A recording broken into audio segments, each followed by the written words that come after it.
Guys, good morning. So, nandito tayo sa Serenity Healthcare kasi mag-check ulit tayo na ang ating sugar and BP.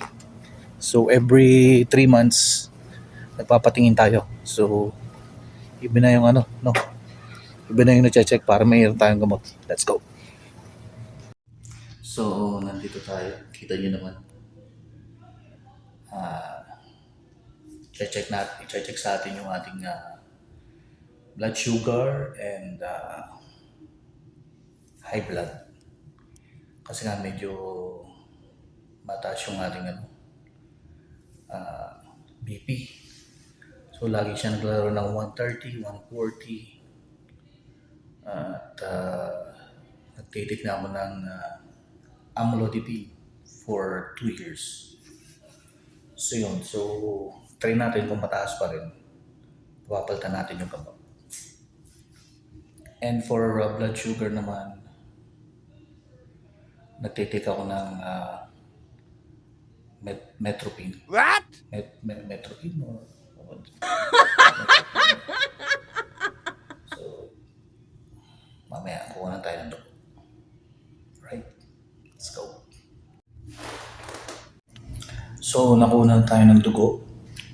And check nila ngayon. And after maybe around 5 to 10 minutes, malalaman ko yung result. Kung mataas pa ba yung ating blood sugar. Pero yung ating BP talagang mataas, 144. Sabi naman nila normal, pero sa akin normal din yun eh. Kasi laging naglalaro sa 140 to 150 yung aking blood pressure. So tingnan natin baka mapapalitan ng ibang gamot. Let's go. So, ayun na nga guys. Tapos na yung ating medical for today. Bali, ang binayaran ko is $60. Wow! Kasi hindi sila tumatanggap ng insurance. So, ganito talaga dito. Yung insurance,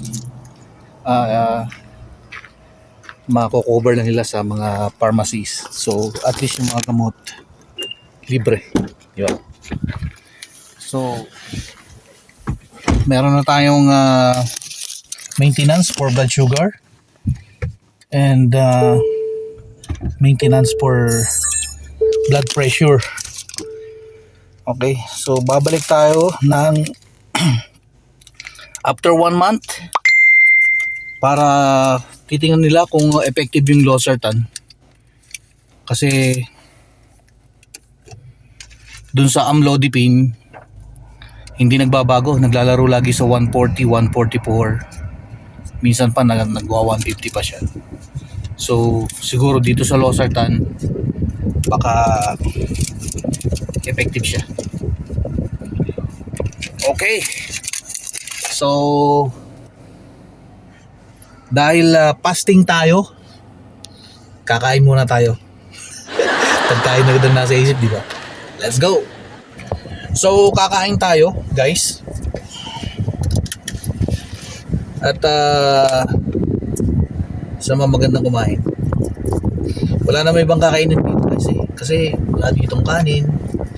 May kanin man sa mga Chinese food. So, nakakasawa na. So, yun naman kakaiba. Yung parang mga namimiss ko na yung namimiss ko na yung Indian foods, yung Saudi foods, yung kapsa, yung taham, biryani, ribs. Yun yung mga namimiss ko sa Saudi nung nandun pa ako. Kasi lagi yung pagkain ko dun lunch, dinner, chicken kapsa, chicken biryani. So yun, since nandito na tayo, so walang ganun dito. Merong Indian foods pero hindi pasado eh. So hindi ubra yung lasa, hindi katulad ng sa mga restaurant sa Saudi. Okay? Kaya yun ang nakakamiss. Tagal kasi natin sa Saudi guys.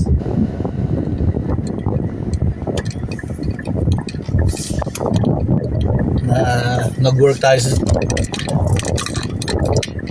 Saudi. Nag-work tayo sa Saudi ano. Almost 18 years guys.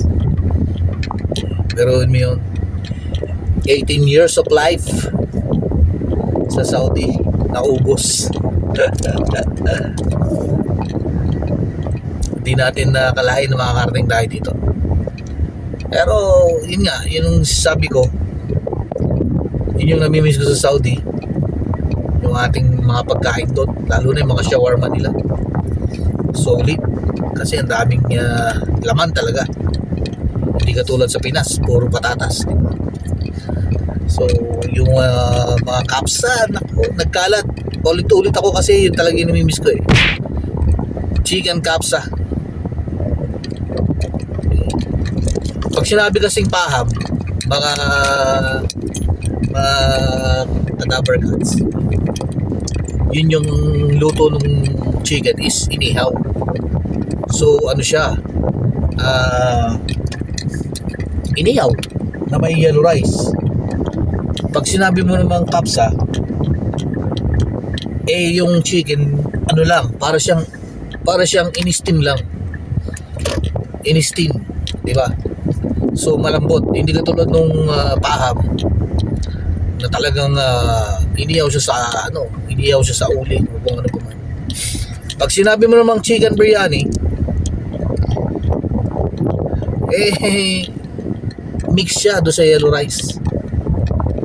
Bibili mo yun sa Saudi, pagkakain ka ng chicken biryani, nakamix na yung chicken doon sa yellow rice. Okay? Parang beef biryani, yun naman, syempre nakamix naman sa yellow rice. Okay? So doon kasi sa Saudi, kasi doon ako sa Riyadh nagtagal. Doon talaga, kada kanto, nako, mamimili ka talaga ng masarap na magluto ng biryani or kapsa sa dami ng restaurant. So syempre sa tagal natin doon, alam na natin yung kung saan may masarap na nagluluto ng chicken kapsa or chicken biryani, di ba?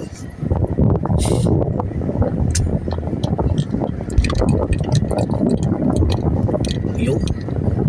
At bago pala tayo kumain guys, nadaan muna ako sa pharmacy kasi kukunin natin yung resetang gamot, yung ating maintenance.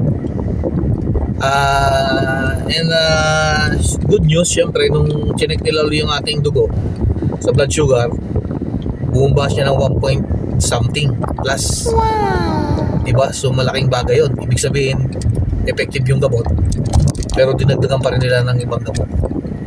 So tinanong ko, baka sabi ko doon sa doktor, baka naman maapektuhan yung liver natin, yung ating kidney, sa dami ng gamot na iniinom. Sabi niya hindi, kasi binabalance ng gamot yung high blood pressure.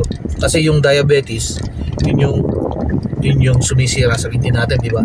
So as long as nagagamot mo yun, hindi maapektuhan yung liver natin.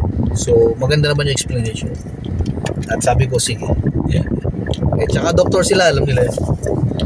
So binibigyan nila tayo ng gamot na marami dahil hindi sisirain yung ating liver, kasi binabalance yung pagkasira ng ating liver. Kasi mataas yung diabetes mo, yun yung daw number 1 na nakakasira ng ating liver. Right? So nandito na tayo sa pharmacy at kukunin na natin yung naresetang gamot, pero magamit na natin yung insurance doon, kaya libre lang. Let's go. So guys, nandito tayo sa pharmacy at kukunin natin yung reseta natin, gamot.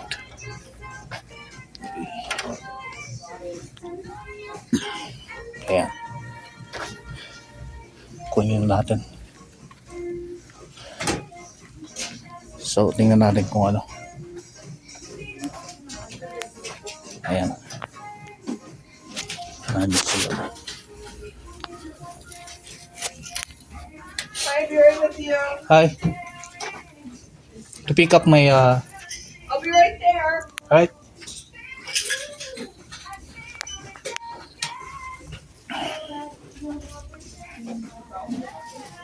Isip sila.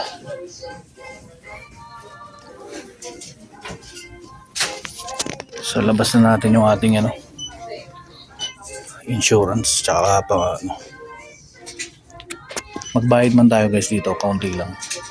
Pero kung wala kang insurance, ako 100 plus ang babayaran ko dito.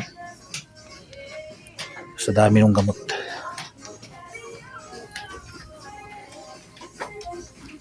Atin.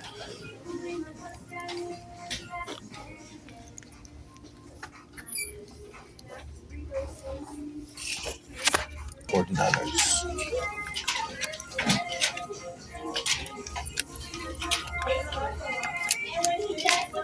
So kung magbayad man tayo, napaka-kaunti.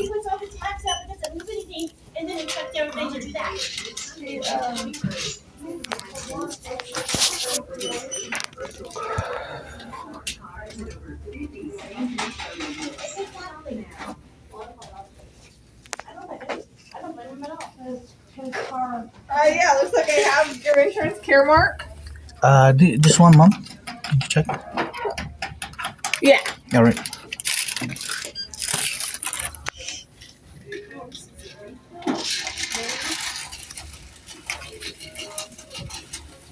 All right, hit that green response on the screen.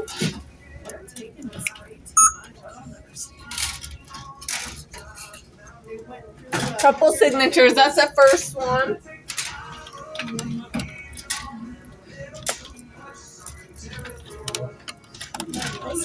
Pirma tayo. Agree. Are you sure they're really taking it, or is it just on autofill and then they have a stash at home? Oh, it is. Why is this on autofill? Seriously. I just put it back to the file then. I just put it on hold.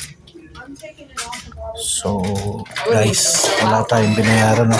I saw it earlier too. 0. All right. Thank you. Have a good day. You too. Wala tayong binayaran, guys.